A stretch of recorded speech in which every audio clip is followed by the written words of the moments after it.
సుమన్ టీవీలో మీ personal and business promotions కోసం కింది నెంబర్ కి కాంటాక్ట్ చేయండి. ఏదైనా తాగునీటి సమస్య తీర్చాలంటే ఏ చిన్న పల్లికి వెళ్ళినా తాగునీటి సమస్య ఏర్పడింది.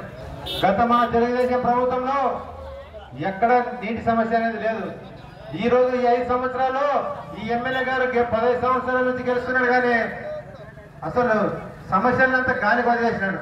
మళ్ళా మన అధికారంలోకి వస్తున్నాం, తెలుగుదేశం పార్టీ గెలుస్తుంది. మీ అందరి దయ వల్ల ఈ నియోజకవర్గంలో నేను కూడా గెలవబోతున్నా. గత 5 సంవత్సరాల క్రితం ఇదే రోడ్డుపై ఈ ఎమ్మెల్యే గారు తండ్రి కొడుకులు శివుడు సాక్షిగా ఎల్లమ్మ సాక్షిగా తాగునీరు తీసుకొని పులికనమ నుంచి తాగునీరు ఇస్తామని చెప్పారు. ఎప్పుడు ఎక్కడిచ్చారు? మళ్ళా నేను చెప్తున్నా, నాకు దేవుళ్ళు అంటే గొప్పవాళ్ళు, నేను దేవుడు కొట్టాల్సిన అవసరం లే. మీ ప్రజల మీద సాక్షిగా చెప్తా, ఖచ్చితంగా రేపు మనం అధికారంలోకి వచ్చిన తర్వాత ఈ కోసిక మండలానికి ఎట్లా నీళ్ళు తాపాలో నాకు బాగా తెలుసు. రైతు బిడ్డ నేను, కింద నుంచి పైకి వచ్చా. నేనేమో పుట్టుకతో పెద్దోడు కాదు, నా చిన్నతనంలోనే సేద్యం చేశా, అన్ని చేశా. ఈ రోజు అవన్నీ తెలుసు కాబట్టి ఖచ్చితంగా రేపు చంద్రబాబు నాయుడు గారు ముఖ్యమంత్రి అయిన తర్వాత మన తెలుగుదేశం పార్టీ అధికారంలోకి వచ్చాక మీ అందరి దేవులు నేను ఎమ్మెల్యే అయ్యాక కోసిక మండలంలో తాగునీటి సమస్య ఖచ్చితంగా తీర్చే బాధ్యత కూడా నాదే అని చెప్పి తెలియజేసుకుంటున్నా. అదేవిధంగా సాగునీరు ఆర్టీఎస్ కెనాల్ చంద్రబాబు నాయుడు గారు అప్పుడు శంకుస్థాపనం ఫండ్స్ రిలీజ్ చేసి ప్రారంభిస్తే వైఎస్ఆర్సీపీ ప్రభుత్వం వచ్చాక దాన్ని ఎక్కడికక్కడే ఆపేశారు.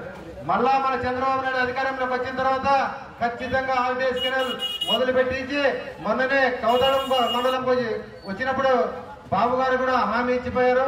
అదేవిధంగా ఈ నియోజకవర్గానికి 100 పడకల హాస్పిటల్ కూడా ఇస్తారని చెప్పి చంద్రబాబు నాయుడు గారు హామీ ఇచ్చారు. కాబట్టి ప్రతి ఒక్కరూ కూడా గమనించాలి, అది సాధ్యపడేది ఒక తెలుగుదేశం పార్టీతోనే. కాబట్టి రేపు రాబోయేది తెలుగుదేశమే. మన కోసికి ఒకటి, గతంలో చంద్రబాబు నాయుడు గారు ఉన్నప్పుడు మున్సిపాలిటీ చేయాలనుకునేవారు.